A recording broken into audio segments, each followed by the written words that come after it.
This is a horror game podcast. It is meant for mature audiences. It may contain adult language, violence, and sexual themes, as well as shocking revelations. Viewer discretion is advised.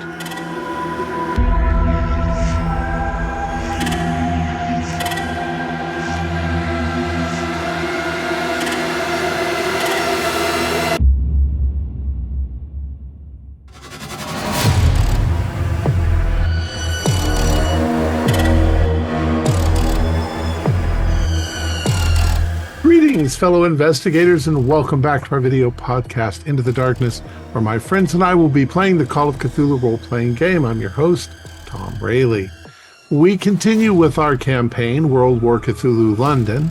It was written by Matthew Sanderson and Scott Dorward, and this scenario is entitled The Meat Trade. Our Keeper of Arcane Lore is Matthew Sanderson, and this is episode 1. Listeners to our recordings are familiar with our pattern of asking for contributions to keep us going. I ask up front only on the first episode in the series or on one-shots, but it's your contributions that keep us going. If you enjoy our show and would like to see more, please consider tossing a few bucks into our hat. There is a QR code on the left, and there is a link in the description. You have our deepest appreciation for your help and generosity. So without any further delay, let's continue our journey into the darkness. Matthew? Right, thank you very much, Tom. So, in YouTube land, it may be just a click from the last video that has brought you here from captive audience. In the real world, it's been a little bit of time. Tom's famous last words of, we'll begin this in a couple of months, back in November 2024, turned out to be just a little longer than that. Got a bit longer. So we'll do a little bit of a recap as to where we are with our intrepid investigators, and then we'll get to go around the screen and get folks to reintroduce themselves to both to the other players and also to the audience. So the date is Friday the 14th of March 1941. Thankfully the 14th, not the 13th, otherwise things would go really bad. After a little bit of time has passed since the escapade that led up to the end of your last mission that revolved around a certain yellow play, a theatre, and other fun goings on. Yeah, we can see Captain Oswald giving that a wonderful review on Trustpilot in a few years' time. 1 star. Yeah, all you need is Aldeburgh, and it is that just 1 star that goes through the sky at the right time of day. Yeah. But a little bit of time has passed since then, which has led Dr. Gross to recuperate a little bit, when you are brought together in N's office to be informed that Constance Morris, a contact of the Network N Auxiliaries that's based in the Royal London Hospital in Whitechapel, has been in touch to say that she's had a series of bodies come across her slab as she works down in the morgue that have caught her attention. The bodies are not normal. She mentioned the fact that they had rubbery skin, distended faces, that things were not at all right with these bodies, and would like folks that have a bit more knowledge of the esoteric to come down and have a look at them. But by the time that your group had left the little office above the bookstore just off the Charing Cross Road, just near Leicester Square, the air raid sirens do begin fairly early for that night. So looking around and trying to find the nearest shelter, you guys all piled into one of what looks to be a relatively freshly built bomb shelter just off the main road. It's got a couple of steps that go down, so it's sunken down into the ground slightly, otherwise then has a flat roof above it, and is little more than a rectangle with, at the end, it's got a curtain that's pulled partially to cover what could be a public toilet, which in all realistic terms is effectively a bucket that people use and is occasionally emptied. But you are the first 5 people to find yourselves in the air raid shelter as the sirens continue to wail outside. And we left it with an ominous note of there were sounds of people coming towards the air raid shelter and starting to descend the steps into the bunker. And something god-awful smells. That smell precedes their entrance. But we'll go around the screen now to introduce folks again. So we'll start with the good father off in the corner. I'm Father Erasmus Rent. I'm a member of the Society of Jesus. I'm a Jesuit priest. I'm also a medical doctor who teaches at Cambridge. I don't practice my priesthood much, only because my teaching duties and everything sort of presupposes that. I still do manage to serve Mass maybe once a week, maybe once a month.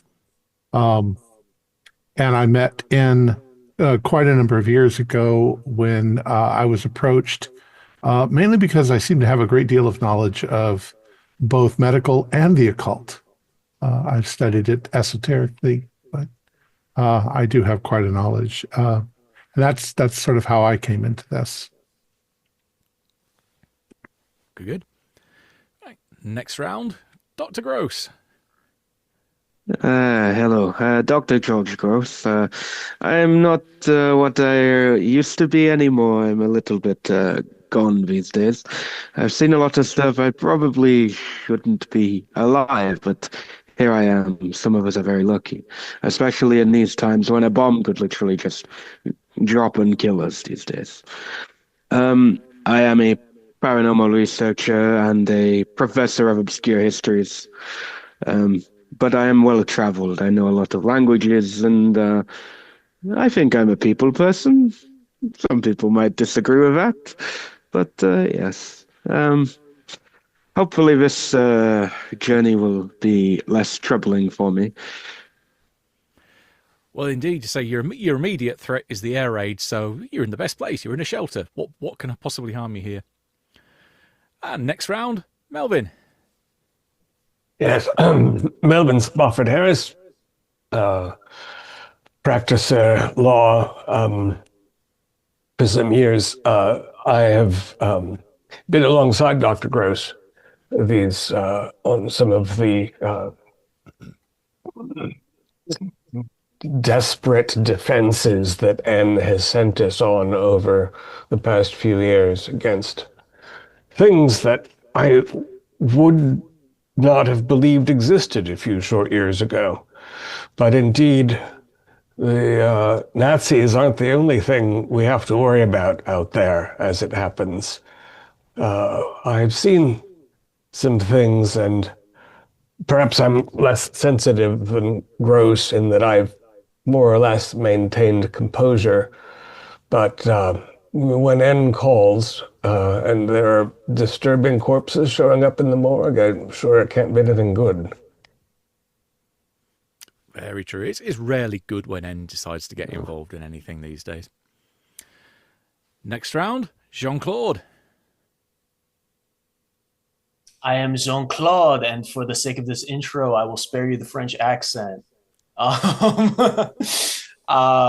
I was adopted into Network N after my unfortunate brother Jean-Pierre passed away at a night at the opera or at the play.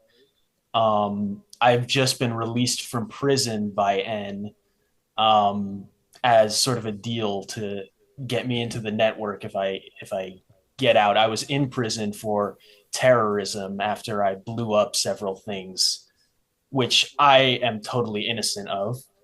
My hands are scarred with chemicals and shrapnel, and I have very thick glasses, and I kind of look like a human rat hybrid.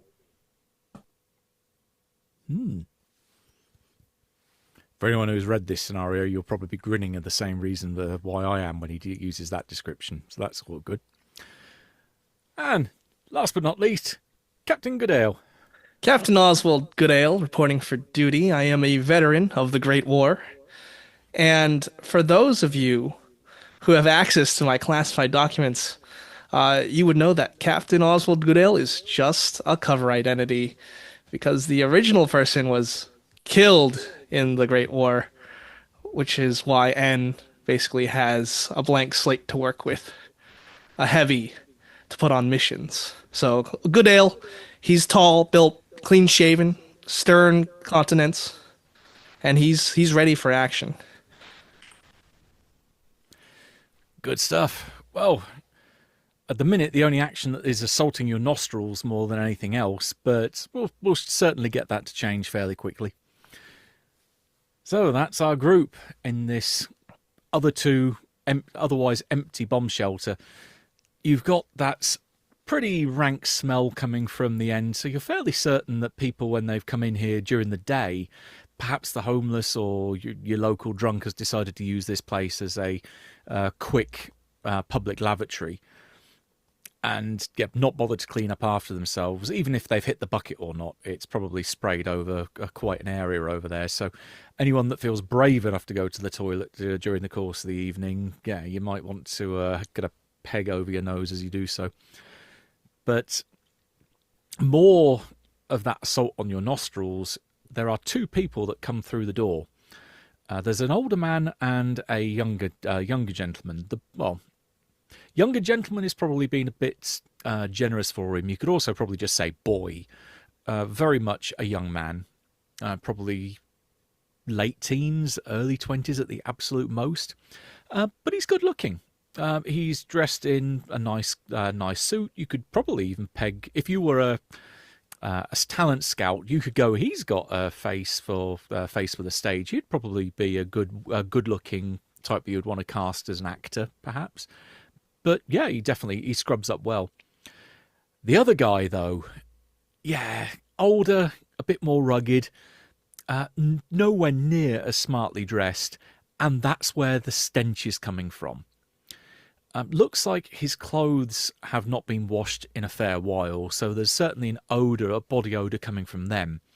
But there's also, you're catching aromas of maybe excrement in there as well, as if he shit his pants and then hasn't bothered to clean up afterwards. He smells awful, and even the fact that you could be halfway across the shelter from him, you can still smell him coming.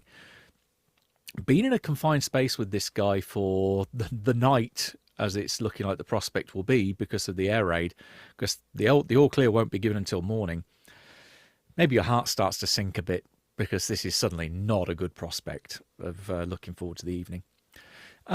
He's quite dour in his expression. He's not shuffling along the floor, but just looks around, kind of grunts, and tries to find a spot that's well away from the five of you. But the kid who comes with him is quite eagerly following him, almost like a lapdog, and goes over to sit with him. And you can all give me listen rolls.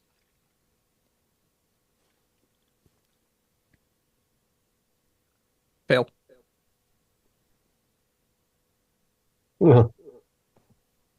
I got a regular. Somehow I rolled a 2 again. That is your number for the evening. So I just got a regular. Okay, so it looks like the father, Jean-Claude, and George, you catch a little bits of the very one-sided conversation that happens. Melvin and the captain, maybe you're a little bit further down the shelter from where the others are sitting. Maybe they're a bit closer, and that accounts for the disparity here. Or also the fact that there's boom, that you can see the shelter very slightly shudders, and that there is a trickle of dust comes down from the ceiling as a high explosive impact happens not too far away, which I'll follow up with you two in a sec. But yeah, the father, George, and Jean-Claude, you do hear this attempt at a conversation as the young man is asking the older gentleman, I'm getting a bit fed up of lugging around all these sides of bacon and just wandering around all day. Have we got anything more exciting planned for tomorrow? And the other guy just sits there, kind of spreads his feet a bit, airs out his crotch, and just looks down at the ground and just grunts. And the other guy says, well, anything?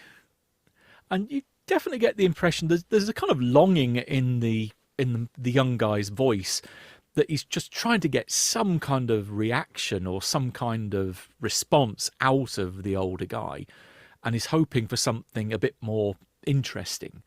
You're catching hints of he's disappointed with something that's happened, and he's hoping for something better to come of whatever the context is that's brought them here. Do we have any supplies down here, like water or food? Did we bring anything? Or there's definitely water. There will be a tap that you can use, so you could then fill up. If you've got bottles with you, you could then fill or canteens. You could fill those up. But otherwise, these are very basic public shelters. They're not really meant as luxurious places to stay. No. So they are the most basic of basic. But I think that what I'll do is I'll fill up a bottle of water, and I'm going to walk over towards them, and I'll go up to them. My children, have no fear. The bombing will be over soon. Please, here, have some water. Okay. The elderly guy looks up at you, makes eye contact with you, but then just kind of shrugs, and then very, very abruptly just says, "No, thanks." And he's got a very gravelly voice.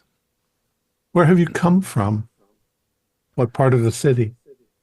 But he just returns his gaze down to the floor. But the young guy perks up and says, "Oh, we're out in the East End, but we've been out and about all day around this part of town."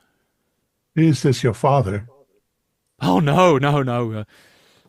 My memory suddenly blanks on his name. One sec. I'm terrible with names. Barry here isn't my dad, no. He's not. What's your name, young man? Me, I'm Davy Reed. Davy Reed. He nods quite enthusiastically at that. I'm sitting over here. I couldn't help but hear something about sides of bacon. Yeah, we're in the kind of import-export business. So we've been doing some trade, getting some meat supplies into town. Butchers. You're butchers.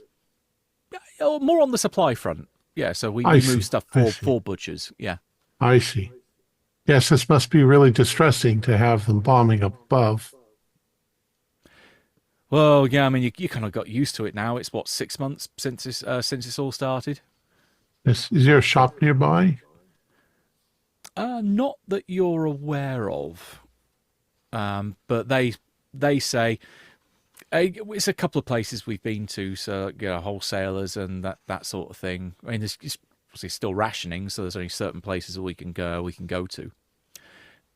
There is another boom fairly close by. And again, there's trickles of dust which come down from the ceiling.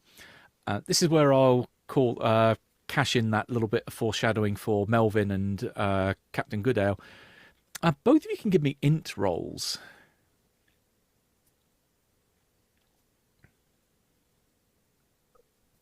That's a 33.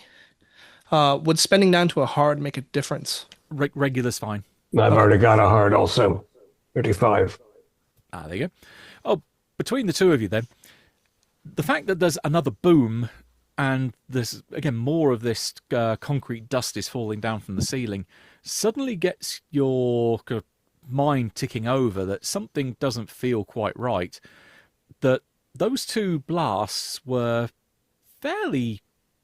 You think there was a bit of a distance between them. Mm. But the fact the roof is there's stuff coming down from it, that kind of worries you a little bit, thinking, "Oh, holy crap! How stable is the roof if that's happening?" What do you Are think, there Goodale? underground tunnels that we can extract in case this collapses? Tunnels. I mean, looking around, it's definitely sunk into the ground. Yeah. So it goes down maybe about a meter. 2 meters at most from the street level above, so it's not quite a basement, but it's definitely, it's kind of halfway between a ground floor and a basement level. Right. There are no methods of egress besides the main door. We're trapped in nothing here? immediately obvious, Okay. but then it's a standard typical constructed shelter. And there are plenty of these that have been built quite hurriedly over the course of the last couple of months, ever since 6 months, ever since the bombardment started, and even preceding that, as more worries the fact that a bombing campaign would have begun prompted the authorities to start making these public shelters available. But they are very, very basic. There's essentially the single doorway and steps that come in as the one entrance. The only other exit would be maybe the water pipe, if you could count that as an exit. There's not a no other network. way out of You're here. Yeah. Well, that makes sense to me, but just gears are turning in my head to see if the structural integrity of this bunker does fail. Looking towards exits. That's basically what I'm doing. It's a very quick, it's that way or no way. Good Ale, how close do you think the nearest entrance to the underground is? I would feel happier in a more substantial kind of shelter. I doubt that this sewer pipe leads to the tube. No, I mean, if we went to the street, how far would we have to go before we could get into an underground entrance? Navigation running? roll. Navigation. I do have some navigation, but not with an 83. Yes, I don't. So my 52 isn't good over a 10. It's hard to say, Melvin. There's complete chaos right now. And they're bombing pretty close, so it's not as though I want to run around on the street looking. That's right. Do you see any cracks or anything? I mean, I know some of these were put up in such haste. Give me a spot hidden roll, but I'm going to ask for an extreme. Right. Well, sure, easy. I'll do that. Unless the alternative, if you want to give me a science engineering roll, then I'll buy that as an alternative. Not something I've studied. A 47 is not an extreme. No. Yeah, and a 70 isn't even a pass, so... Now, the place looks like it's constructed as per any other bomb shelter that you've been in. So there's nothing that's kind of screaming red lights or bells or warning signs here, but then it probably is because you're not really familiar with what you need to be looking for. This makes me feel like a rat trapped aboard a ship, Melvin. Well, with 2 sources of rat-friendly filth in it. Besides the stench, are they giving off any warning bells? The odd behavior. Yeah, give me a psychology roll. Absolutely. That is also an 86, so that's no. No, they're fairly hard to read then in that case. I mean, the older guy, you're getting vibes of he's just bored. And probably that he's bored with the over-enthusiastic young whippersnapper that's constantly hounding him at his side. That's, say, the one that's following around like a lapdog. His name was Barry, right? I kind of overheard. Yes, Barry is the older guy, Okay. and Davey is the younger one. I have rolled an extreme success for psychology. Once Good Ale has made me wonder. Ooh, right. I've got a 6 under 60. Yeah, Davey is very much, he's an open book to you. Everything that he's doing is completely surface value. He's enthusiastic, but he's a little bit kind of, it's almost as if he was expecting something more fun to have happened today, but whatever has happened because Barry has done something or not done something, you're probably thinking it's more towards the latter, that it's something he hasn't done, that his expectations have been kind of shot. So it's whatever has happened today is very unfulfilling for him. Barry, however, you're getting some very maybe concerning signs from. You're getting almost a very cold, very calculating, almost predatory kind of feel from him. That he is like imagine a tiger that's stalking its prey that has been forced by circumstance to come here and doesn't like it. And that his plans are now on hold and he really just does not like the fact that he is here. So it's not that he's a caged, cornered animal that's got to fight his way out of something, but it's more a case of maybe the tiger got caught in a rainstorm and had to head into a cave to wait it out, but knows that just round the corner there's a gazelle that's tasty, that's waiting with his name on it. But I don't. He's probably Davy isn't his prey. He's there along for the ride. Is that tool. I wasn't going to say it, but as you brought it up, no, Davy is his prey. It's muttering, puffing and muttering, and the pipe smoke does help with the stench and the immediate cloud. Now, do you inform infinitely better than the him. rest of us? I'm not going to call out to the room, but I'm going to say to Goodale that I think the smelly chap is up to no good. I wonder where he found this eager young lad. Good eye. I'm gonna lean against the bunker wall. I have my trench coat, and I'm gonna just like grip my handgun in the pocket, just so it's ready in case I have to like shoot through the trench coat. Okay. You get up and lean against the wall, and as you push your elbow back, one of the bricks moves. Is there another room? No. There is literally, this is a square rectangle room, the door at the far end, and then the slightly curtained toilet at the back, and that's it. I'd rather be up against the wall if there's potential danger, especially under support beam. So that's what I'm going to do. I'm just going to watch and survey the area. Okay. Hands in my pockets. You're probably the first one to notice then there's a shadow of someone coming down or approaching the bunker from the outside. We got another live one, I'll announce. Right. What's the other three doing in that time? Can I interject too that since I'm talking to Barry and I do have a high psychology, that do I pick up on something strange as well? If you want to give me a roll, if you're giving him a good read over. I got a 64 out of 70. So something I definitely pick up is... Yeah, I'm thinking pedophile, maybe. It's not that. It's nothing so... I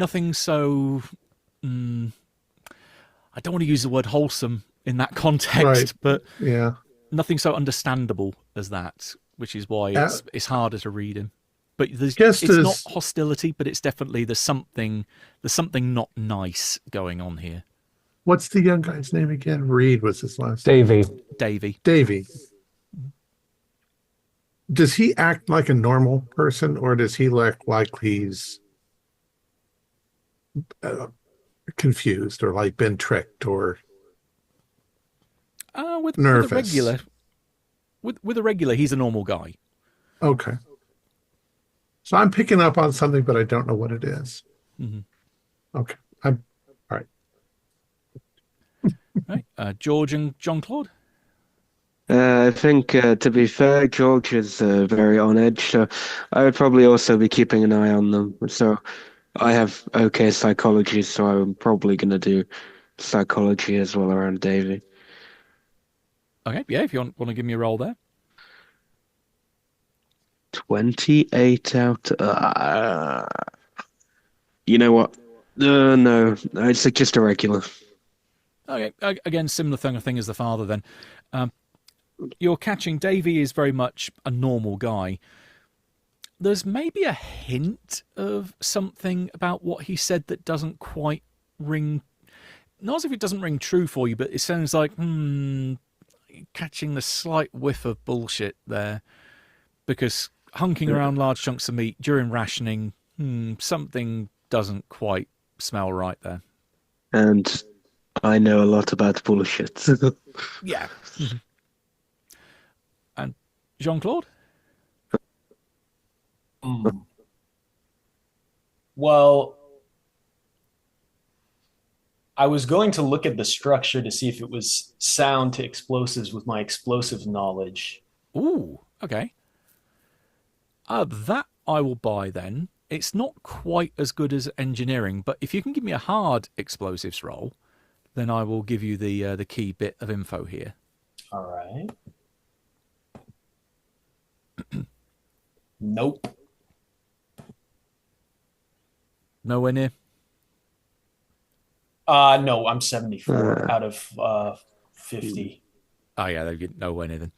Right, as you're looking around, I mean, there's definitely for Jean-Claude, even on a fail, you're still, dust shouldn't be falling like this. Something is telling you something is not right here. That a proper bomb shelter shouldn't react like that to a high explosive blast. Because what the hell would happen if they happened anywhere closer?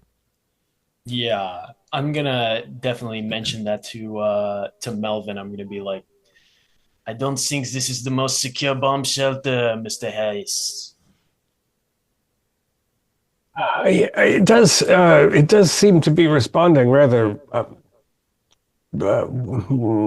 excessively to things that are at least a mile away. Do you happen to know if there's a tube entrance close by? You can give me a navigate roll. I mean, I just got out of prison, so I don't think I would know. There is specifically a chance because it's in relation to the tube map. So there is a chance that you might know where the nearest tube station is and which one it is. All right, I could spend I can 12 also to try and pass. help. I just think if we were in a more established shelter, I'd feel safer. I'll spend 12 to pass.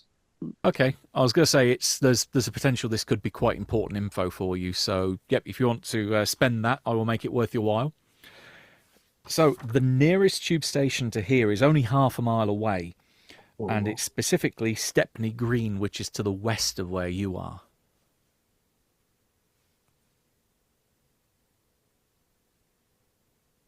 So, yeah, very, very close by. Yeah, I will convey that information to the others. If we run, we could get there in not so long a time. How did I forget that Stepney Green was my memory is not vivid these days. But what about these other people? They should go with us. Oh, if you at don't that think moment, it's safe. This is where Captain Goodale says, we got another one incoming. And through the door comes a relatively, I suppose you could call her okay-looking lady. She's carrying a large handbag over one shoulder that's kind of crooked in front of her. She's got greasy hair that's obviously seen a bit better days. She's quite sweaty as well, so she's either she's run quite a way here or maybe she isn't feeling particularly well. She's got a scarf or something that's maybe like, not a cravat, but definitely something around her neck. If anything, it looks almost like a man's kind of scarf or a tie. And she's wearing a long military greatcoat. And yep, she comes into the shelter. You can all give me spot hiddens, but because this is particularly small and it's trying to be obscured, I'm going to make it a hard success you require. Extreme will give you even more detail. 16 90. out of 58, so it's just a hard. Okay. And I'm reluctant to spend luck because I don't have much of it. I did You are get an Mr. Party extreme. Luck I got roll. an 09. Oh, right. Okay. So anyone else besides George and Jean-Claude? I think I've got some concrete dust in my eye. 99. Oh, yes. You're definitely rubbing your eyes at that. Okay, that's Dr. Gross. As she comes in and then sits down, she takes a position fairly close to the door.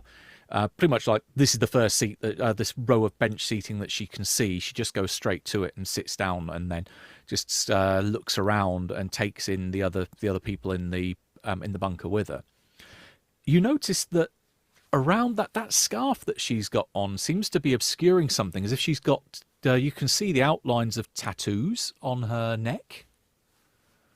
Huh. Which just strikes you as being that's unusual. You certainly don't see many ladies going around with tattoos on their neck these days. For Jean-Claude, what's your occult skill like? It is 05. Okay. Well, you catch definitely some of these symbols look familiar then. There's what looks to be, I think maybe one that looks like a Star of David, another one looks like a cross, and others that are circles that have then got weird or wiggly lines in them that don't look as familiar. But you can definitely you can give me a roll to see if you can identify those, but they don't immediately look familiar. Does Jean-Claude point them out? Because I am quite occult savvy. That I will leave that to Jean-Claude. Do you point those? Jean-Claude has not had enough of experts, so he will go to Dr. George Gross and ask. Yeah, because I have 70 in occult. So I will, Okay. With that, I won't even make you. I'll make you roll it because you've got a good enough skill here. The things that he are describing is like circles with another circle in it, and then what looks to be writing on the outer band, and then some weird wiggly lines in the middle of. They're Goetia sigils. So for the less enlightened, what is that? All right, they're symbols from the Lesser Key of Solomon that they're used in the summoning and binding of demonic spirits. So if you wanted to call up a spirit, you would have a sigil inscribed upon an item or upon a sheet of paper or whatever method of medium you wish to use. But they are specifically attuned to a particular demon you are trying to summon that can then grant you particular powers. She is a powerful woman, Jean-Claude. We need to be wary right now. I think we have stepped into something and I will try and aim it to everyone else who is nearby. I think we have stepped into something we might not be equipped for right now. No. Seeing the comment, one of the comments just flew by the chat. Which one? You notice there are several of these outlines of several Goetia seals around her neck, so it's not just one. She's got a whole grouping of them around her neck. And as I'm not a fan of that particular film, no, it's not Paimon. I want to go up to her and sort of under the pretext of doing some sleazy seduction, I want to try to look in her bag or smell her bag or anything. Oh, right, okay. You can give me your choice of smell hidden. In fact, I'll give you a combined roll. Smell hidden, so spot hidden. But here and Into the Darkness, we have that good old variation of smell hidden.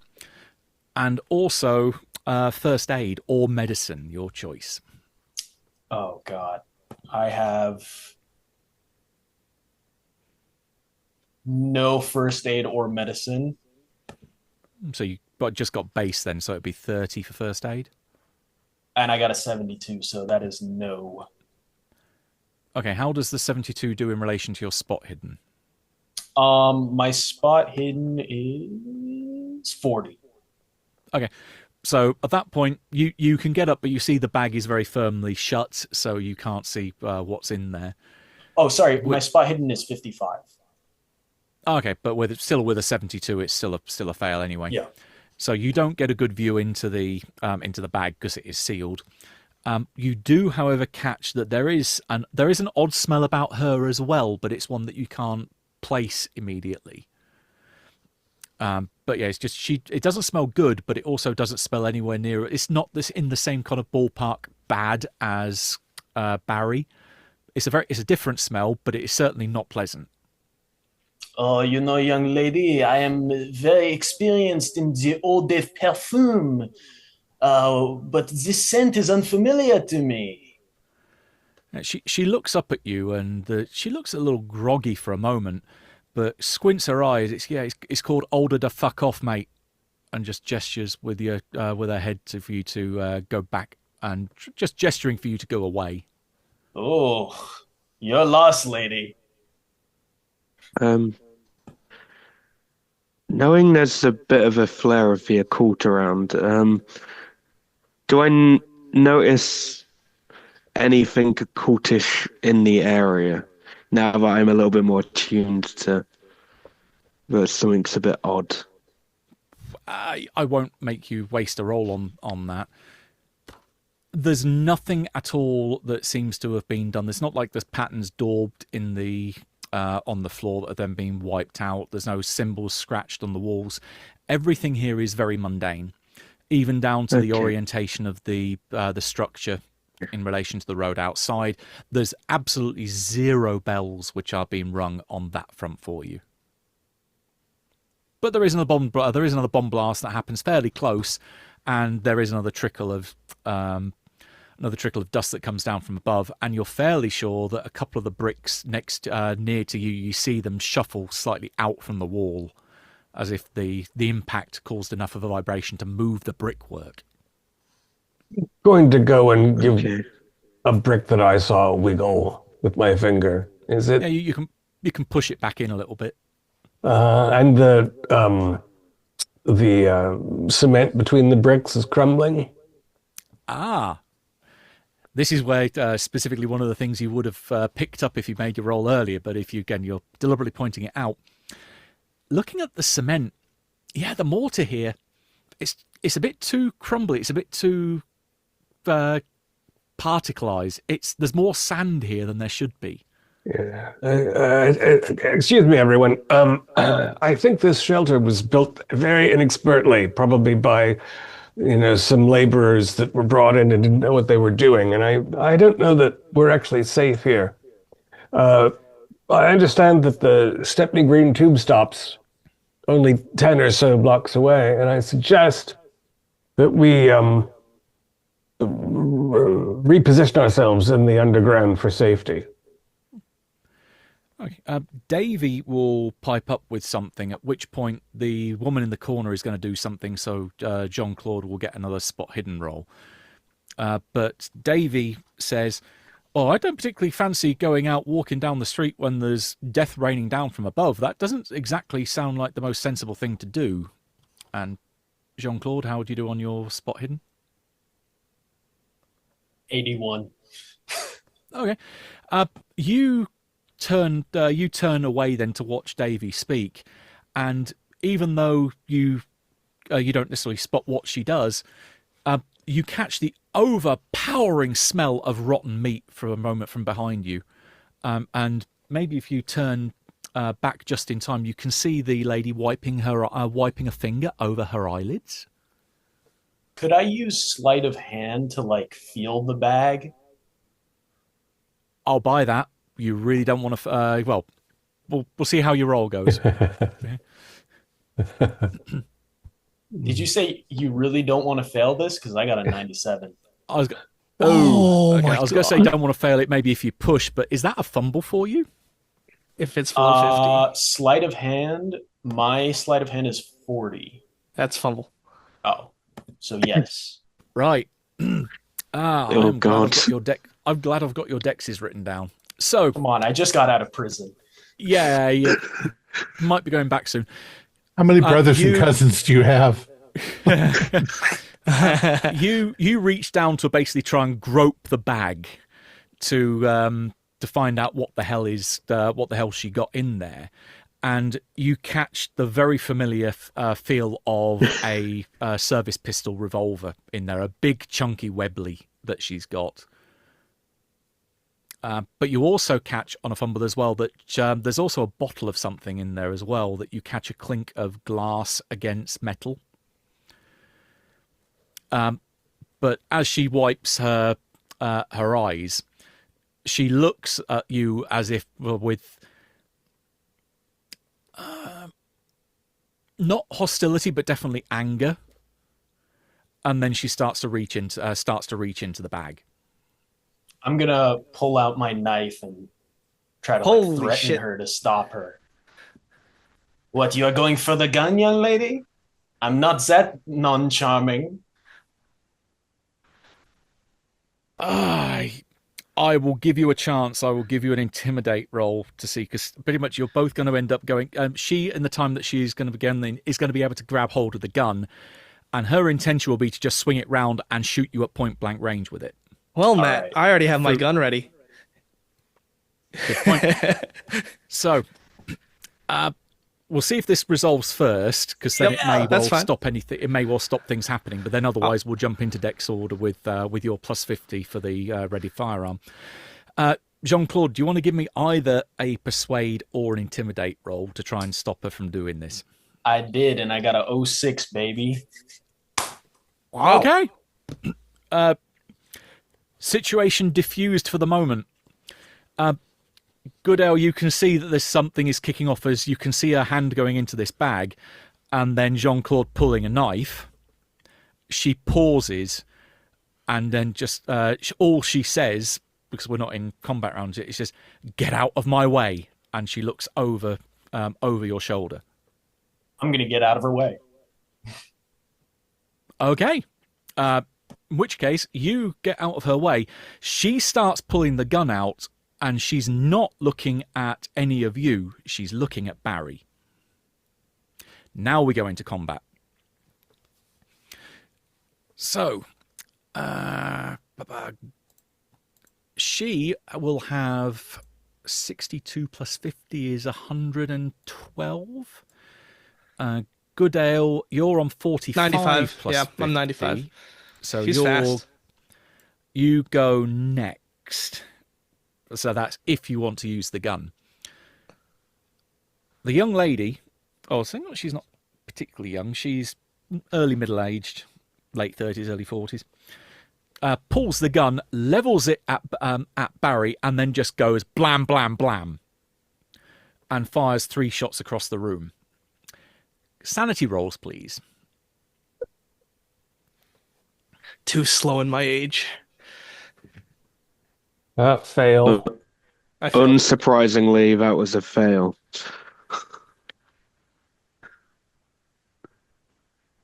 Tom, you're muted. I got 81 out of 80. Oh, well, sorry, your sanity will be coming down to match that, maybe. And how did Jean-Claude and the captain do? Oh, no, I actually succeeded. My SAN went up from base. Oh, because we did such a good job last scenario. And Jean-Claude? Yes, I passed as well. Hey, right, for you two then, I think this is 0 from memory. Yep, it's a 0 on a pass. Fail is 1d6. Oh, shit. Back to the farm with you, George. Oh, shit. Can Dr. Gross continue with the tradition of rolling max and going completely woogie? Yeah, I can, and I rolled a 6. Right, for those of you then that fail, if you got 5 or more, give me your intelligence roll. Oh, blast. Oh, what are we rolling for sanity loss? 1d6 if you failed. Oh, The problem with George Gross is my intelligence is 75. I rolled a 49, so I passed my intelligence. I passed even better than you did, George. And I'm deafened, disgusted, terrified. Okay, and the good father? I lost 3 points. I'm at 77 points. I failed. So you're in control of your faculties because you didn't lose 5 or more, so that's fine. So I think my immediate reaction is going to be to grab Davy and dive for cover good plan. because he's a kid. Yeah. Good plan. Because the thing that's next to him that just got revealed by these multiple shots hitting fairly across his torso is that the thin veil of this illusion or whatever effect was masking the true thing that hides underneath what you thought was a human visage is not human. There is something that resembles halfway between a dog and a humanoid figure. This protruded face that's full of this rows of sharp teeth, an almost canine, feral demeanor. This thing that is a eating, killing machine that both Melvin and Dr. Gross may not have encountered these before, but you've got the distinct feeling of, yeah, this is a tiger, this is a predator. You're in a confined space with it, and it just sees you all as meat. You are food for this thing. And now we're going to follow on for the next rounds in combat. So, Captain, you are next on 95 if you wish to use the gun. I intend on using my gun. I was split-second decision. I see the true abomination revealed, and I will fire 3 shots into this monster. And you can kind of see me like swivel because I was aiming for the woman. Mm-hmm. Right, so penalty die on all 3 shots. Now, would this be point blank? Because we're in a small shelter. Yes, I would say you would be. Very well. So that will cancel out the penalty die for you. Thank you, thank you. That's a 36, which is a pass. We got 1 pass. What the? 01. 01. Okay. I'm so happy. And then a 91. So here's standard damage, which is 6. And then the impale, I'm guessing. Yep. The impale is 17. Right. It's not quite as bad as I thought, because for a second I was thinking that all firearms damage just does 1 point regardless. But it does actually do a little bit more than that. So firearms and projectiles do half of roll damage round down. My trench coat gets perforated as I squeeze off 3 shots from the pocket. Gotcha. And how many does that do in total then? So what? That was 17, and then the first number was... Sorry, it wasn't... Was it 6 or... I think the 17 is probably going to be enough anyway. Let me... Very well. With the combination, he buried this way down in the middle of a paragraph that I was not expecting it there. With the combination of the hits that the lady has scored on this thing, and with that almighty 01, describe whereabouts you want to put this bullet through that ends the miserable existence of this abomination. Yeah, I would say it'd be a shot directly to the heart. Okay, there is a thunk, at which point the exit wound behind it is... it might be a little wound like this on the front, but it is like a fist that has just been punched out the back of it. Viscera promptly spews all over the back of the back wall behind it. Maybe bits of it then bouncing off and spraying poor Davy on one side, so he's got this splatter of red down one side of his face, and he's just shaking, quaking. And that was a very quick combat, so that got rid of that bit quite easily. All right, everyone remain calm.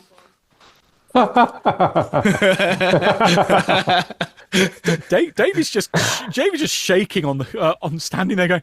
Ah! I'm watching the. When the gunshot's in the blood, then I grabbed Davy because I didn't know what was going on. But she, you can see a smile creep across her face, and then she winces, and then collapses. I'm gonna try and catch her. Her side. Oh, she was hit. Well, there's no wound. There's no bullet hole that you can see in the coat. Some kind of other cost. Well, there's some first aid. I'll see to the lady. I'll throw my trench coat down in front of the slain beast, and I'll say, "Owes me a new coat." Melvin, do you want to give me a first aid roll then? Yes. Oh, good. 05. So that's extremely. Yes. I have 45. Okay. Right. What you find then? You maybe unceremoniously rip open the greatcoat and find a very poor field dressing that has been tried to apply to a very extensive wound that she's got down one side of her. That when you start to peel these bloody sodden rags away, you're catching an almost overpowering whiff of this wound is not recent. Well, it's moderately recent, probably a day old. It's very badly infected, so there's pus leaking out of this thing. The whiff of infection is almost overpowering, and it takes a very distinctive appearance of 5 lines going across her that have not quite. It's come this close to disemboweling her, that she has been ripped open by something that looks like claws. I was wondering why she knew what that thing was. I guess we now know. It's okay, ma'am. We got it. Yeah, she is unconscious. Yeah, and her collapse looks consistent with sort of blood poisoning. Yeah, she needs medical attention like within the next few hours. If maybe at a push morning, but if you leave it until morning, which admittedly would be the safest thing to do rather than go out into the raining death outside, then it's going to be touch and go if she lives or not. We were on our way to Royal Hospital. How close did we get? You're still a few miles off. I Is don't there a know that closer she'll hospital? make it to the morning. Is there a veterinarian? Even if you were to find a vet, they would be also in a shelter by this point. More than Well, I mean, likely, we have- they would be at either a bomb shelter like this one, if it was close enough, or the more likely alternative would be they went to Stepney Green. We have a medical doctor here. Yeah, That's I true. just don't have any equipment. In terms of equipment, each of you can give me a luck roll. I do have a 50 in first aid, so it might be likely I have something. Not with the 76. No. I got a 33 out of 60, so I got an some. 11. Oh, I got 14 out of 35 on a luck roll. Hey, Got a pair of scissors, duct tape. been to the Stuart School of Preparation there. I'll take a look at her and see if we can at least. She does already have some bandages, and maybe I can salvage some of that. And They It look looks filthy like to me. She has very haphazardly applied these. Basically, she has base first aid. So she's just gone, I need to do something quick to stop my guts from falling out and to try and quench the bleeding. But she doesn't really know what she's been doing, and it implies that she has been constantly on the move trying to do something rather than having to check herself into a hospital. You think probably following this guy. so I could roll medicine or first aid. Both of them are pretty high. Yeah, and with your past luck roll, you can definitely have a first aid kit that can help to at least stabilize her and so on. I mean, with the first aid that Melvin's done, that will mechanically regain her 1 hit point. I mean, she's still in positive, but she's basically ticking down as time goes on. So she won't get anything more from first aid, but it might help prolong the degeneration. So how much she loses over what period of time. So yep, you can give me a roll on that front. I'm sorry, first aid or medical? Medical first takes aid. too long, so it'll still be a first aid roll. First, I got a 49 out of 50, so it's just regular. Nice. So with some temporary first aid, like redressing the bandages, maybe trying to suture up something as very rudimentary as you can, it will give her a more than a fighting chance. So if you did wait till morning, she will have a greater chance of pulling through. We need to get her to a hospital, but we'll have to wait until the bombing stops. Or idea, if the Father. bombing continues and this place continues to fall apart, I don't know if we want to move her to Stepney Green. 1/2 miles, quite a bit to move an injured woman. Indeed. Carrying an almost dead weight. Do we want to shove the body of this thing outside and hope it gets covered with rubble before? Why not examine it? And as I throw my trench coat off, I reveal like a faux inspector badge that I'm going to show to Davey, just to get him under control. Okay, that actually kind of helps to scare him more. Oh, really? Yeah. Well, I don't want him to do anything, so if it's going to scare him in place, then that's what I want. Yeah, it's the immediate reaction is like, hang on a minute, you don't want the law around? Maybe that your sense of illegal activities here might be tingling a bit more. But also, for those of you that passed your luck roll, the key thing that I'm looking for here is, do you have a torch with you? So those of you that passed, you happen to be carrying a torch. Oh, no. So make a note of that now. Here you go. In fact, the father says, I am the light. Blasphemy. Does the woman have any identifiers, wallet, purse? She does. In fact, if you are giving her a good search over, you find a couple of things. The first thing is the bag. So you find that there are a few things in there, normal things that you would expect to find in a lady's handbag, but also a piece of scrumpled up paper. So this is a list of names on this crumpled up piece of paper. The names William Stubbings, Edna Stubbings, Billy Stubbings, Desmond Welch, they're all crossed out. Below there's 4 more names. Alf Welch, probably related to Desmond. John Reagan, Barry Connell, and Ronnie Shepard. And then there's an additional note that says, look into Meyer Fellick. Yep, so you've got that piece of paper which had been kind of crumpled and slightly folded up. There's also this bottle. It's mostly empty by this point, but there is some residue of something in there, and even just holding it up, you catch a whiff of this intensely foul smell of rotting meat coming from it. That it was very recently opened, and maybe if you as you're moving around her body, you can catch that same whiff coming from one finger, and also from her face. It's as if she daubed some of this stuff on her eyelids.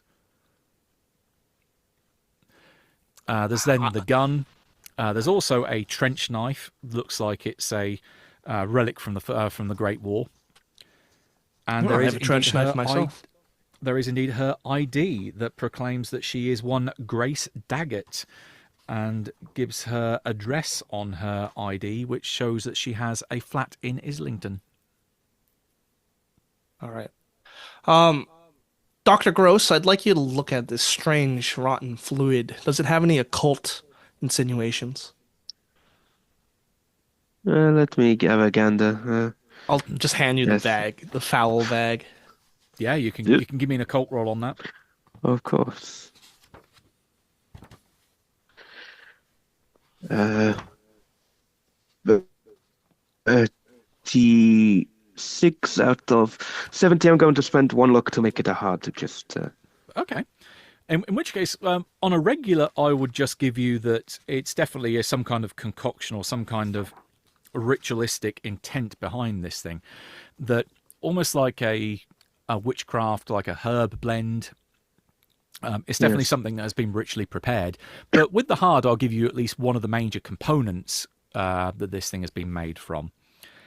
And it probably turns your stomach because you're fairly certain that the major liquid component of this is vitreous humour. Someone popped some eyes to make this thing. That is disgusting, but not unheard of. I have heard worse. Unsurprisingly. Yes, Captain. It's witchcraft. It's the easiest way to made from things you can gather from people, and so I will. Dreadful. But adding some level of detail onto that, you're fairly sure that the eyes that were cut open and then squeezed the contents into this thing, they were probably taken from a corpse rather than being freshly obtained. Hence the really rank smell coming off this thing. Yes, and that can have a different attribution because a live corpse would probably be, I don't know. Yeah, it won't be as juicy. It'll be more congealed and very stickier, which helps with the application. But yeah, it's not so great on the aroma. I think I could do if I'm listening to all this, can I also do an occult roll? Yeah, sure. Because I know something about witchcraft. I got a 63 out of 60. So, no, don't know. Slight, tantalizingly outside of your grasp. Maybe for the sake of your sanity, though. So, also, There's also actually a dozen loose .38 bullets as well, which would fit into the hand cannon that she had. Small purse. Yeah, regular things.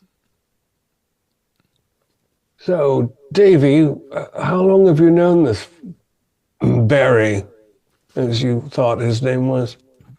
Oh, the Hatchet. Yeah, I've known him for I've known of him for a while. He was a kind of living legend in the community. I'm not sure living is quite the word. Barry the Hatchet Connell. Yeah, that's right. And he's a legend for what, other than his shit-stained pants? Oh, the hardest man in the East End. Again, not man. Again, he just looks down with his little lower lip quivering. How long have you been working with him? Well, we'd only really finally got to... We'd only been partnered up for the last day or two. Seems a good thing. Yeah, What were you doing? Literally, like I just said, we were moving around. We were moving around meat from one place to the next, and then after we'd done our deliveries, Barry just took me to various pubs and just kind of sat there and we got drinks, and he just sat down and just did sweet sod all. Mm-hmm. I just couldn't make any sense. It was like, are we just going on some kind of pub crawl on the boss's time? I mean, what? This doesn't make any sense. Those of you that maybe have a slightly more clandestine mind can give me an intelligence roll, but I'm going to ask for an extreme to try and gauge motivation here. I don't know. It sounds like he was trying to get him drunk to kill him. But 82, nothing. No, I failed. That's the assumption that you can reach. Yeah. You know, lad, we are at war. The black market is hardly appropriate activity for a fella such as yourself. But it makes a lot of money. Mm. And it's a way to get your foot in the door.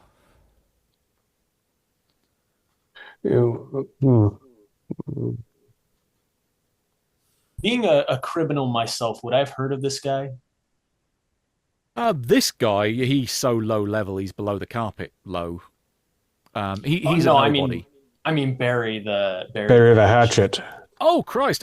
Yeah, give me an edu roll. See if you have come across him. All right, 48 out of 50. 48 out of 50. Yeah. In which case, then you definitely know Barry the Hatchet Connell, because he's associated with that last name on the main list, Ronnie Shepherd. The Shepherd Gang that you are aware of is definitely a group that move around the East End. Ronnie is kind of was the black sheep of the family, or black sheep of the family of black sheep. That you heard recently came back into town after having been gone for a while. But most of the gang's operation was being run by Frankie Shepherd, his brother, not his brother. I think what's the word I'm looking for? Nephew. Because one's the uncle, the other one, nephew and uncle. That's the relationship between them. So Ronnie's the uncle and Frankie is the nephew. Well, a little boy like you sure got lucky. You could have gotten much more trouble. Oh, yeah. He just stammers and looks down at this horrible thing on the floor, and then still kind of trying to wipe even though he's got most of the blood off his face by this point, he's still almost unconsciously rubbing it, trying to get that out damn spot. Yeah, I'm going to look at the body and see if I can see what kind of thing this is. I'll give Davy a cloth and some water. Oh, yeah, he definitely starts scrubbing away quite vigorously. Even though he's still got most of it off him by this point, he'll just keep on scrubbing. He's doing a very, very good Lady Macbeth impression. Jean-Claude, you can give me a mythos roll. I believe my mythos is 0. Or is it base 1? No, it's 0 if you haven't got any. Yeah, I don't have I it. feel like Gross would have a lot of mythos. Yeah. Oh, Yeah, but anyone that has got it from previous escapades can give me a roll. Yes, I will. I have not a don't lot, fumble. but I still have Don't some. fumble. Okay. Do 10 out of 9. Do you want to 10 spend out 1 of point? 9. Yeah, why not? She's only wafa thin. She's only you do 1 point. Assuming that no one else passed. I'll risk it. All right, so yeah, it sounds like you're the only one that got close.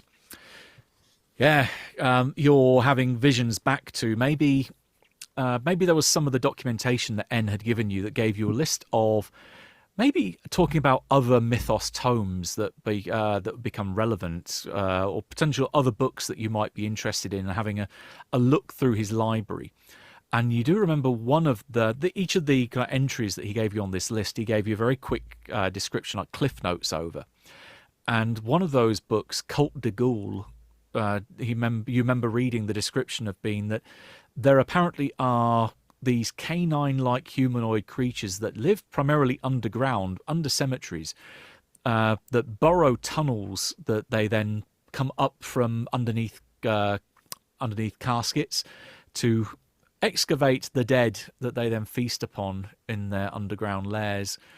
And maybe the fact that there's been mention of meat, maybe that this thing looked very canine now that what's left of it is on the floor. That's the prime suspect that's come into mind for you, that this is what's referred to as a ghoul. Yes, I relay this information to everyone else as it came to my head. Leaders of the dead. Yes. Well, it helps explain the particular noisome stench upon him. Well, They might, if such things truly exist, then this is the perfect place. There is a lot of death. A lot of dead bodies. we must tread carefully. I think. Oh, we know they can be killed. That's right. They can be. Having Dr. Gross say, "Let's tread carefully," is the most ironic time for me to drop this bombshell, quite literally, because about 2 doors down from where the shelter is, there is an almighty explosion as a high explosive shell hits. Can everyone give me dex rolls, because the shelter is about to fall apart? Hold you people. I'm getting close every time. I got 74 out of 75. Ooh, I got 42 under 52. 34 under What were we 45. rolling? Because I cut out. Dex. Okay. Pass. No one failed? No, I succeeded. I got a hard. Okay, So- that's good for you, because otherwise the falling damage is quite nasty. We gotta move. What happens is the combination of that blast, it knocks out one wall as those loose bricks, the wall just folds like a house of cards in a large chunk. Not the whole thing, but half of it goes blasted in. The walls, the ceiling that was flat collapses over the back end of the shelter. So that section where the toilet is now is completely under rubble. But the weight of the whole section above you hitting the ground causes the floor to collapse, and it sinks down. It just falls down into black underneath you. For the moment, you just decide dive wherever the hell you can, and each of you throws yourself to the very far edge of the structure. So you're precariously positioned, grabbing hold to bits of wall where some of the bricks are loose beneath your grasp. Maybe you've, in fact, almost punched your way, knocking bricks out, and then are holding on to some very precariously stacked brickwork that is just wobbling under your grasp. But then behind you, there is just a drop down into, at first, is just complete pitch black. But as your eyes become accustomed to it, it goes down about 10 feet. And beneath the rubble, you can see it's emerging. It's revealed what looks to be a tunnel that has been built, or has rather been dug right under the shelter. An old subway tunnel? I think this is more like what Dr. Gross was talking about. This was not dug with shovels or picks. This was used with good old-fashioned claws. Does it stink? Not surprisingly. Surprisingly, no, it doesn't. There's maybe a bit of a kind of stale air from down there, but there's no other smell that's coming up from it. And now, there's a lot of... Go ahead. The unconscious woman, how did she fare? She originally had positioned herself fairly close to the entrance. So because the collapse happened at the back of the structure, she didn't have to move. So she's still laid out on the ground where you've left her, or maybe on one of the benches. But the collapse has happened sufficient distance away from her that she is still safe. Is there any part of this where we can position ourselves to help people out of the pit?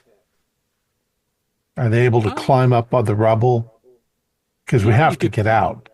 You could climb down if you want, but at the minute everyone passed, so there's no one down in the pit themselves. Right. Well, I mean, there were other people in the room, though, right? So Davey is with you. He's fine of where he was, and yeah, we'll say the body as well is currently on the edge. So we have to scooch our way around to get to the exit, without falling in. Yeah, you can see there are two distinct exits. The tunnel goes east and west. So the west points towards the subway station, maybe coincidentally, and the other exit goes off to the east. Yes, it may be wise for us to use this tunnel to get to the tube station rather than try to scramble up. Yeah, if the roof falls in any further while we're under it, we'll be crushed like grapes. I agree.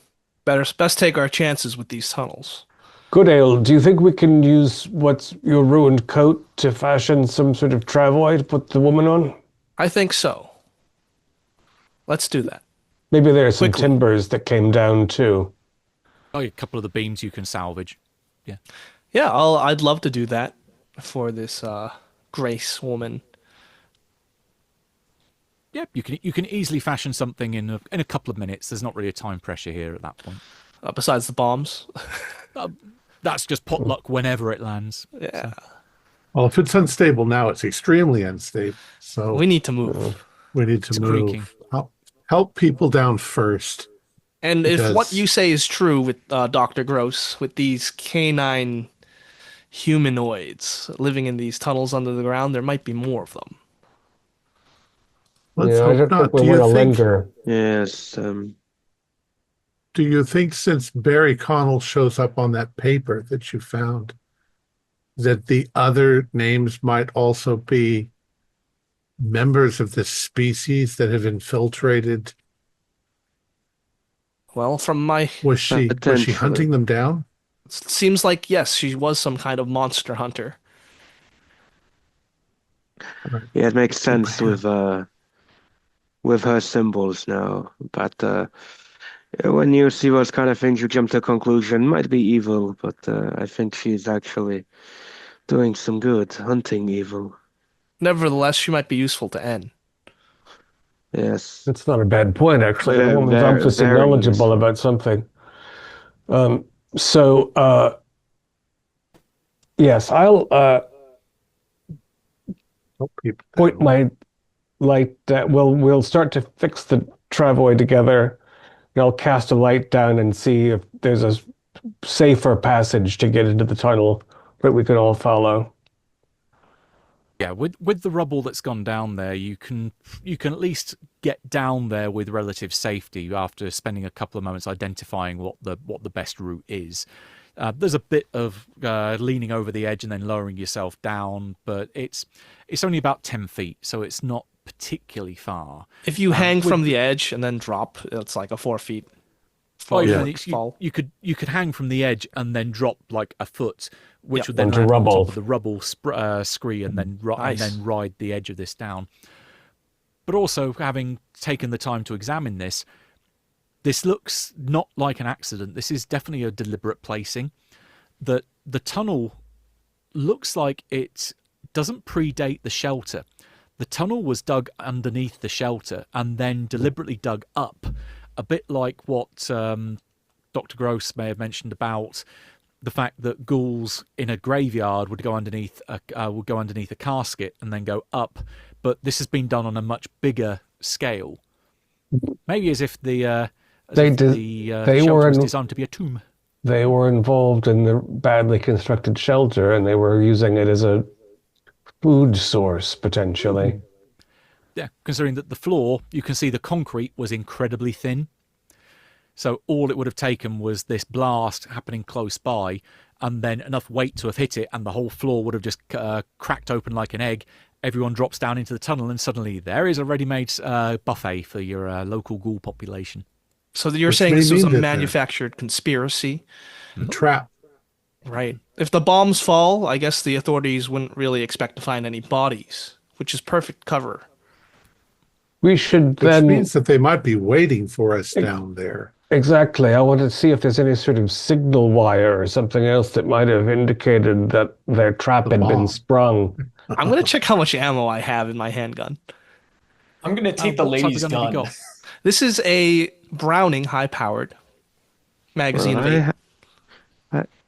I have my gun as well, but I'm not fantastic. We let George have a gun? Yes, I've always had a gun. But shall we say 1 or 2 spare magazines?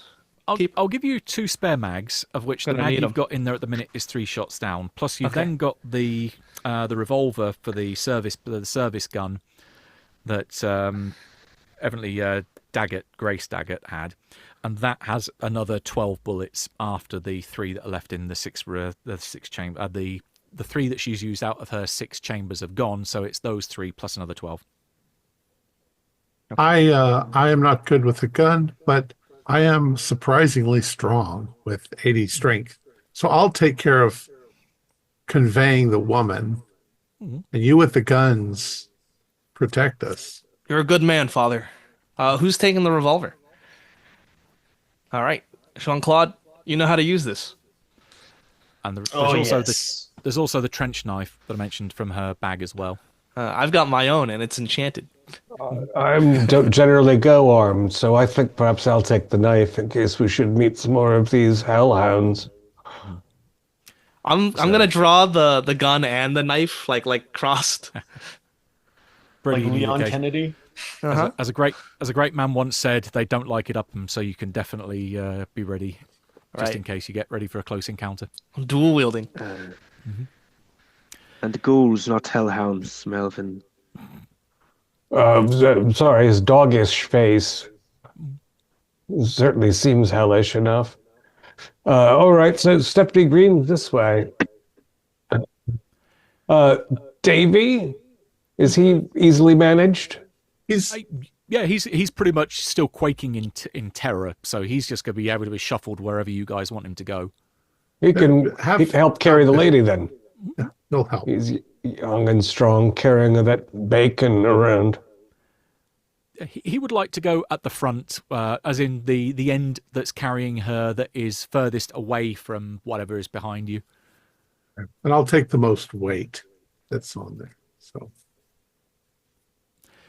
right. So by the time that all of you, so it's all 1, 2, 3, 4, 5, 6 with Davy, 7 with Grace.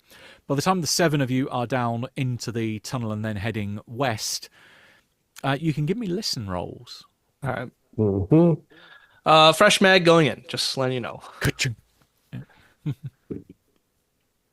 16. A 98. Here's nothing. 18 I get a hard. is a hard. I also get a hard. Cards. I got a regular. regular, and a nothing.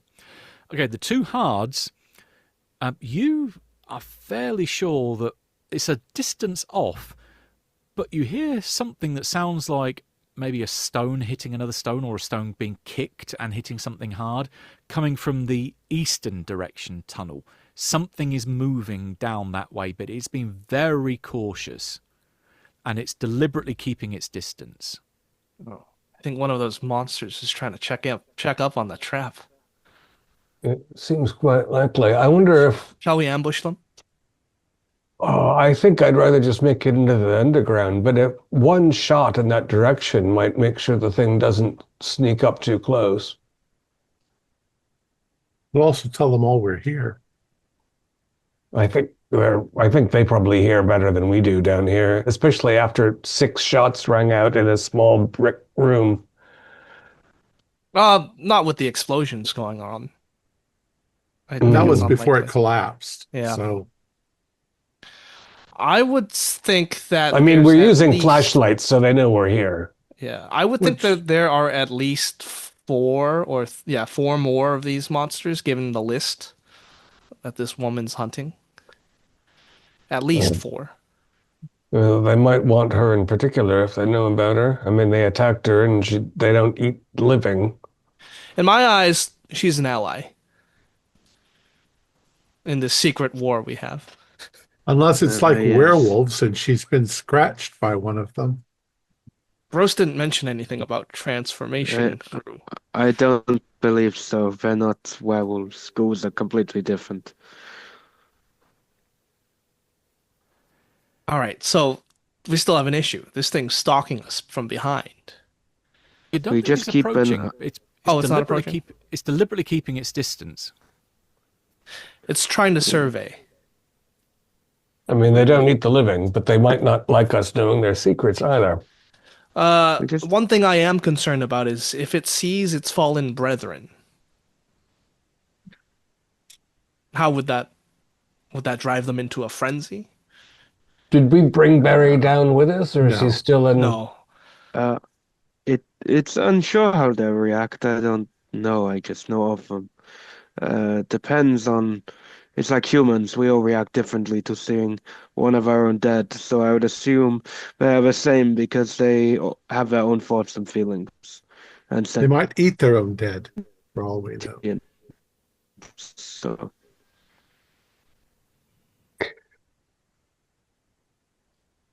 Well, let's move on. Yeah. I'd like to go Yes. towards the 2. Yeah. Yeah, Or let's go. continuing in the direction Yes. of the tube line. I'm at the front. I would like someone with a light alongside me. I'm I'll hand underarmed, you can have so my I'll be. light. Yeah. Both my arms are occupied. I got the knife and the gun.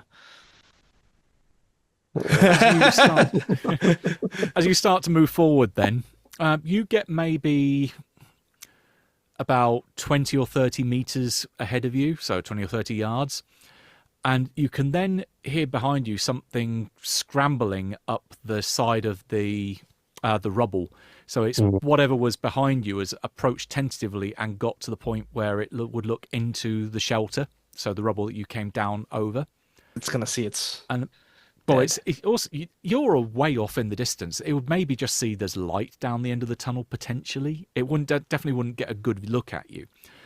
But it's more that you can all hear this sudden and rather unnerving yipping or meeping sound that then starts to echo down the corridor Some kind of as it's mournful joined wail. by another sound, as if another responding call from deeper down the tunnel behind you, and then another, and another, and another, and then boom! There's another loud shattering explosion from above, and then the rest of the shelter collapses entirely. So behind you is then just completely black. Oh, thank God! Oh. I mutter a But, yeah, prayer. but Melvin is giving a good impression here of, that suddenly is like deafening. We need to move quickly. Well, I think the It's- Nazis have just bought us some time, actually. yes, we need to move. And George, your question is now answered. They do mourn their dead. Yes. Well, only way out is through. Melvin, keep your hand on my shoulder and steady that light. Yeah. I I You am also continue. shining light. So. Gotcha. You continue going forward. Then the tunnel isn't it isn't precise. It's roughly between 8 to 10 feet tall, so there's plenty of room above your heads. Width-wise, it's about 7 feet wide, so you can just about get two people really side by side with a good degree of intimacy. But otherwise, single file would be much more preferable. Off to your left and right every so often, there are passages which go off, but they're almost more like alcoves. It's not like this is branching tunnel system that goes off into different parts of some larger network. But it's almost as if these are little, say, cubby holes where people could, or I use people, could hide and then ambush anyone coming through the main thoroughfare. But with a good healthy degree of paranoia after meeting the first couple of these offshoots, you decide to take things very slow, very quiet, very purposefully, and you're not hearing anything ahead of you. So all the sound seems to have been going from the other direction. This is why I mentioned that spending that 12 look would be a really good idea to realise this goes towards the tube station, because going east would have been it would not be fun for you. But otherwise, the ground does undulate slightly as well. So this is not a completely flat journey that you're taking, and it does eventually start to go downward the more that you get further west. suggest it's headed to the underground. Correct. And you do find that eventually there is the sound of echoing up ahead as it opens up into a much larger area, and you do emerge into a tube line. You can see in your lights ahead, you can see the rails in front of you, and you're in one of the tube lines. And again, looking to either direction, looking to your right is just black, and looking to your left, you can see maybe 100 and something feet away from you. You can see the edge of what looks to be the platform and the lanterns that have been set up there, where various other members of the public have taken up their regular positions sleeping, and indeed also sleeping across the tube line, the tube tracks themselves. The ones that are less afraid of rats. Yeah. Well, gross, good ale, at least this time, that we can see the rails beneath our feet. Yes. Unlike the last time we were in a tunnel of this sort. It is true. Let's get Miss Daggett up in some place clean and flat without jostling her anymore in her condition. I will holster whatever weapons I have drawn. Yes, don't want to startle folks. It's going to be a long night. I hope there are plenty of newspapers. I'll put her into a safe place, as if there's a safe place. I'm gonna stay on watch though, because we know these ghouls. They can just dig through the walls. If they are that crazed for revenge, and if they're intelligent, I just want to be on alert. And if we can get here, they can get here. Right. They've got some digging to do, happily. Sadly, they were good at it. Yeah. In that case, let's hope the Jerrys hit their mark when it comes to flying up that bunker. Well, their mark is pretty much London is just a target everywhere. I think we'll go into a bit of a montage then, because the rest of the evening is going to pass fairly uneventfully. So you're in the shelter now, the underground station. You're well out of range of bombs by this point. But you are also latecomers, so the regulars here have got into a habit that people have, or families even have, their spots that they've camped out on. So trying to find someone on the platform is a lost cause. You're not going to get anything down there. So you're probably going to be relegated to the train tracks, and probably off towards the very periphery of where the light goes into the dark. But otherwise, what do you do? How do you spend the evening, and then going through until the morning when the all clear is given? I think Good Ale would find some kind of milk crate or a crate, place it right in the middle of the tracks, and just 1,000-yard stare into the darkness of the tunnel, smoking a pipe. Give me a con roll to Sure. see how well you fare, because otherwise you're going to be staying up all night. Fine by me. Mm-hmm. That is not good. You know what? I think I will spend 12 luck just to have this. Okay.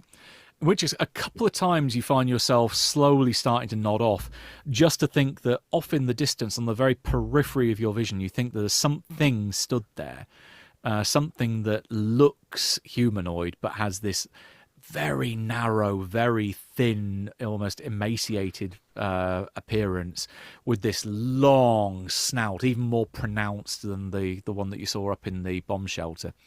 Red eyes kind of glinting in the dark. But then all of a sudden you kind of jerk yourself awake and start jerk to point a gun in that direction, and you realise it's just your eyes playing tricks on you.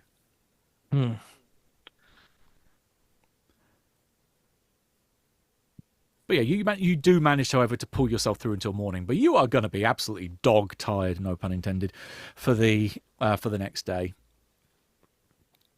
Yeah, So, At least I know everyone's safe. I'm going to try to scavenge the Times of London and peruse it a bit and then fluff it up for a pillow. Maybe I can get a little bit of archway so, my back isn't completely broken in the morning. Okay. If you want to have a look through a good, reputable news source like that, give me give me library use. That's probably best because this is quite densely packed. There's a lot of info in here. So whether you notice a particular story in there. Yes, 20 under 50.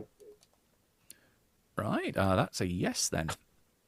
Or, You notice then that there's a very short article that explains about the bombing. It's still going on. How various targets have been hit over the course of the last few months. But you do catch a brief mention about shelters that have collapsed. And it does mention 3 in particular that have collapsed on Mile End Road, Commercial Road, and Whitechapel Road. So it wasn't a one-off experiment. No. And it does make the note that these aren't of the consequence of direct hits, but they make the comment that, well, they were obviously close enough to have done a significant amount of damage because the shelters collapsed.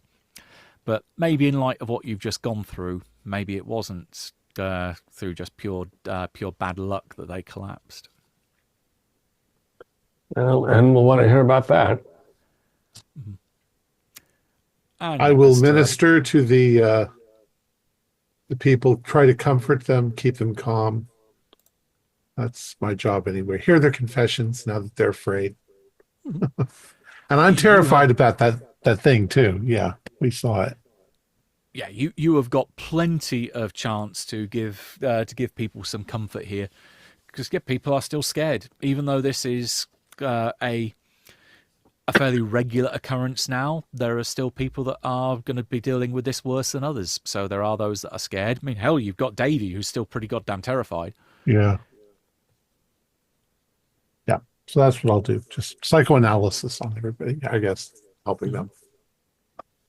Yeah, doing the good Christian thing. Yeah. Right. Claude and Dr. Gross. Anything that you two want to do? Dr. Gross takes out his little journal, which on the spine has a number of 99, and it's his little occult book. He has 99 of them. It's very small, so about 100 pages per one. So he can just keep, and then he draws a little picture of the ghoul. He's probably on like page 96, so close to the end of this, getting close to his 100th. and then makes some notes because he's witnessed it. No. Gotcha. You are continuing generating your next generation mythos tome. Yeah, pretty much. And his very big house is literally just filled with. There's a room filled with just journals. A room filled with sand loss waiting to happen. Pretty much. And Jean-Claude? I'll keep an eye on the lady and maybe check out her tattoos underneath the scarf. Mm-hmm. Okay. Yeah, you can definitely you can move the scarf away, and you can definitely see that. Yeah, she has a lot of tattoos. They're around her neck, but they also do descend over the top part of her chest and above her breasts. Maybe in conversation with Dr. Gross, because he can definitely fill you in a lot more on the occult significance of these, more so than your own very basic knowledge of such things. It's as though she has tried to plaster herself with every single religious symbol that she thinks would include some kind of degree of protection against something. Hence why it's lots of the Goetia sigils are almost as if she's using them as a ward against such things. So she hasn't got all 72 plastered all over her, but she's got a lot of them. But then, say, you've got your crosses, your Star of David. There's even some very badly drawn swastikas as well. So the ones that go in the right, with the arms going in the right direction, rather than the bastardized one that the Buddhist National Socialist Party is put in place. So yeah, it looks like she has gone overkill on trying to do these protective wardings. Maybe if you were to cast your mind into the future forward, you might get an image of a guy called Benny trying with a necklace holding out as many different religious symbols against him, Walking Dead. But yeah, it's a much more ink version of that. Well, clearly didn't work. Okay, so we can roll forward a few hours, and either, for those of you that didn't say you're trying to stay awake all night, you can be woken then by the sound echoing down from above of the all clear whirring up. And yeah, very yawns and stretches all round. But also your dear friend Grace is still with you. Still with you. She is get her immediately. Yeah, to the hospital. Yeah, she's still very much asleep at this point, but she is still alive, but still needs medical attention quick. That's priority number one. I'm looking absolutely like red-eyed, beat. Mm-hmm. It's a coincidence that we have an appointment at Royal Hospital anyway. Fortuitous. After an air raid like that, does the city send out people to collect people who've been hurt? Or it's almost a regular practice at this point. You'll have either the ARP, so the Air Raid Precautions group that'll come out. You'll have fire and rescue. The whole regular team will start going out and either try to dig people out from rubble. But that's going to be an effort that's happening all over the city. So it's going to be, again, standard practice. So if we can find somebody right nearby that's got a vehicle that we can get her to the hospital. Yeah, you can go up to the surface, carrying her up, and you can drop her into the nearest ambulance, because there will be at least one that will be around, and then you can rely on them to take her to the hospital. Or, as you were going to the Royal London Hospital anyway, you could always take her yourself, or hitch a ride in the ambulance as well if you really wanted to be cheeky. Yeah, I think we should just stick with her. We should also, like, put a letter to her into her effects with N's number and one of our home numbers or a answer service or something, so that if we are separated, as we're not her family and so on, should bureaucracy get in the way, we'd like to be able to keep tabs on her and or allow her to get in touch with us. So, I'll pen a little note as we're waiting for whatever transit. Plenty of time to do so. So you could have even done that before sometime in the evening. So yeah, not an issue. Yes, Yeah. So I'll say that we know what she was. We think we know what she was doing. We know others who might be of help in this matter. She should reach us as soon as she's recovered, or we'll come and visit her if permitted. And I'll put my name on it and the father's name, say, two respectable types. Gotcha. Right. And is the general plan amongst the group then to continue your journey to the hospital? Yes. Okay. All right. Just to list off the objectives again, we are to perform an examination and maybe even photograph these corpses, these rubbery corpses, and meet with Dr. Constance Morris. Mm-hmm. And I believe we do have the documentation or covers that will let us interact with her. From my You do notes. indeed have a cover IDs. That is not a problem. What are you doing with Davy before you head to the hospital? Are you taking him with you, or are you saying like we want your address so we can meet up later, or what are you doing with him? Do we just let him go? I mean, no one's gonna ever believe him. I don't think we've got to worry about him talking. We might want to know more about who he's working with, because if the ghouls and the black marketeers I mean, honestly, if I wanted to move black market goods, having tunnels into the city seems rather useful. Now, Melvin, you mentioned that there were just in the news that there were more reports of these faulty shelters. I wonder if we could triangulate these stations or bunkers, and maybe in the middle, I imagine that there's some kind of nest. Well, from what George has said, there's probably a cemetery somewhere along the line where they originate. But yes, when we have a secure telephone, we'll be talking to N about that, and he'll map them out. Do you think he'll approve the use of a flamethrower? For a nest of subhuman Ghouls? ghouls? Have they invented flamethrowers yet? Yes. Yeah. They Oh, have. yeah. Okay. The Great Oh, War. yeah, of course. Yeah. Um, I feel strange doing that because in the studies of occult, I don't know if the father will agree.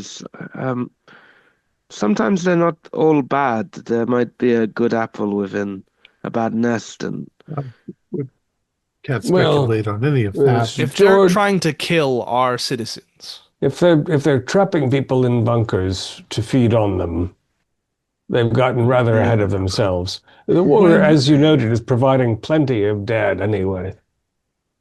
When we were down there in the tunnels, was there anything to indicate that they were freshly dug? You said that they weren't there before the bunkers were built. Yeah, with enough examination, you think they are relatively recent. I'm wondering if the only reason they came here is because of all of the people dying. Oh, maybe they saw it as an opportunity to get a lot of food, as opposed to sticking to cemeteries. Or I don't know what the... Maybe it's because all of our lads are off dying elsewhere and the cemeteries are relatively empty. Oh, maybe. And also your butcher, what did you call him? Bury the hatchet. Butcher. Bury the hatchet. Or chunk. How long has his reputation been going on? Maybe they've been here for a long time. Oh, Barry had a reputation that stretched back decades. I mean, he's been like the hard man of the East End for a long, long time. So they've had a colony here for a while. We could assume that. There is a chance we could talk with them. I don't know. So anyway, they sound like criminals. Back to the question of Davy. We're going to give him we're going to insist he give us an address. I'm sure he'll lie. Or why don't I tell him you should stick with us because you're safe? And if he runs off, which I suspect he might run off, I mean, we can't have him investigating the corpses. No, that's true. He might be a liability, Father. Well, I'll tell him to go to. I probably have a lot of charities associated with the church and everything. Mhm. If you need a place to stay, go there and stay at the, the shelter, the home for homeless people. Mhm. So see, I can't remember what church I said. So St. Catherine's. Yeah. Okay, he'll say that normally I would have said that if you wanted to get in touch with me, you could leave a note at the Shoulder of Mutton. It's a pub on Grove Road that you could get hold of me there. But after that whole thing with Barry, I'm kind of reluctant to go back there if you're saying that there's potentially more of these things that are there. Hmm. Do you happen to know the name? And I'll tell him one of the names from the sheet of paper. Which one? Are you familiar with, I suppose Mayor Fellick runs the whole gang, is that right? Oh, hang on. Mayor Fellick? Ronnie might run the gang with his nephew. Yeah, my understanding was Ronnie Frankie. ran the game. He does know. Yeah, I do recognize the name. He's a German. He moved over here before the war. I think he got out after the dodgy mustachioed one took over in Germany. He's a printer. He does some work for the boss. Like producing some. He almost tries to do air quotes. Very good-looking recreations of certain documents. Counterfeit. Forgeries. Yes, well, I think in general, Davy, people who knew your Barry might not be safe for you to be seen with. It's true. If you're not at the Shoulder of Mutton, where would we find you? You'd be at my place, and he'll just give you the address, which is also in the kind of Tower Hamlets area. So it's just a dive. It's a regular residential address. He does say that Fellick does have a printing press, a print shop that he has on Mile End Road in Stepney. Mile End Road. But yeah, he looks. Do you show him the list, or do you just say the name? Yeah, we want him to know that we had documentation. Okay, fair enough. So just that name then. Consider, young man, you have an opportunity here. Everyone might think you're dead. Well, very nearly was. Well, if you wanted to change your life, start anew, now would be the opportunity. Well, yeah, it doesn't take much persuasion because the guy was this close to being dinner, at least in his eyes. So, yeah, I mean, I'd rather take the path or the career choice that doesn't end me up dealing with such things.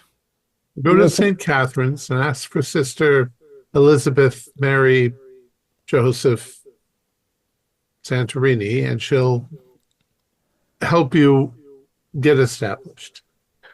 He does a very poorly executed cross across him, nods, and goes, "I'll do just that." Good lad.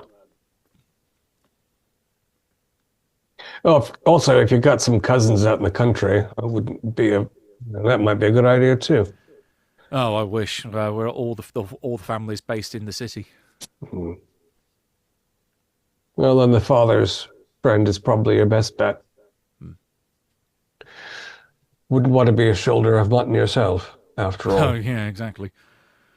Ugh. Right. Otherwise, then, if you're happy to allow him to go on his way, he is going to head off to the church. He's not going to go back to deal with the gang again after his experience. You have well and truly scared him on the path of the straight and narrow. We should be able to contact him there. Yeah, he won't be going anywhere else. Good show. My goodness. So have we gotten to the hospital? The woman, we've got her in.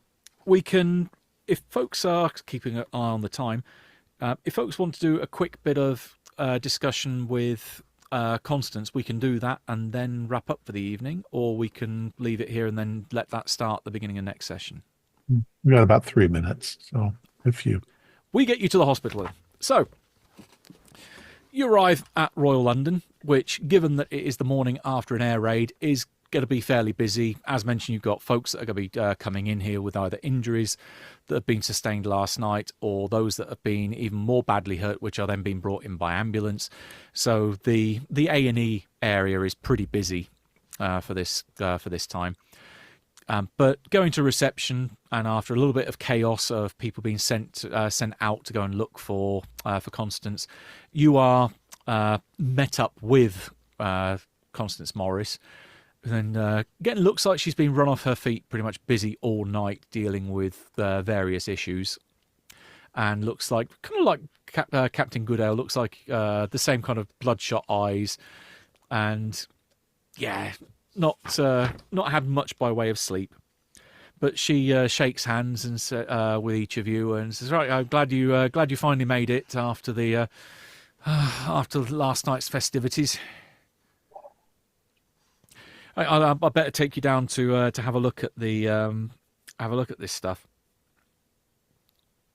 And she leads you down. She leads you downstairs to the morgue, which at this point there's still a few trolleys that have been brought down here and folks that have been put into coolers. But she waits for a moment of when the room is completely clear, and then she shuts and locks the door. It says, we had these come in over the course of the last few days, but it was the fact that we got two of them in relatively quick succession that the first one admittedly was odd, but then to have another one crop up was even more so weird. They were found in two distinctly different places. We found them. There was a very similar MO. They were people that had taken residence in their house and decided to shelter in the basement. But then a near direct hit caved the house in down upon the top of them. But when they were fished out, they were already deceased. But yeah, I'll let the bodies do the talking. And she opens them up and pulls the sheets out, pulls the trays out, and pulls the sheets back. And if you hadn't already seen a live one before Captain Goodale put a bullet through its heart and spread its innards over a wall, you would have thought that it was a regular person that looks a little bit odd.